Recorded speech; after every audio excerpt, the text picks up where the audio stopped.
Isang technician ang walang magawa sa buhay, kaya nagtayo siya ng isang medical clinic. Siya ang doktor at nurse naman ng kanyang asawa. May nakasulat na karatula sa labas. Check-up sa halagang 500. Kapag hindi ka gumaling, babayaran kita ng 1,000.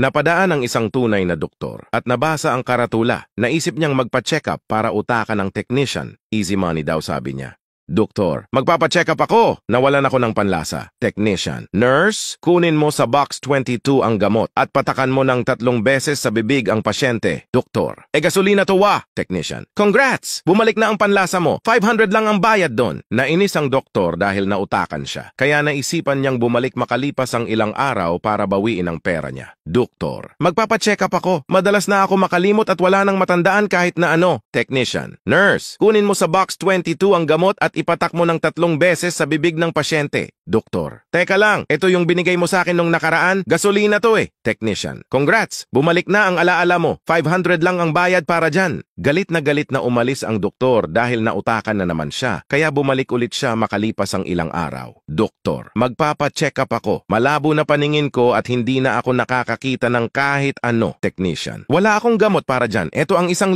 Doktor, 500 pesos lang to ah. Technician, congrats! Malinaw na ang mata mo. 500 lang ang bayad para dyan.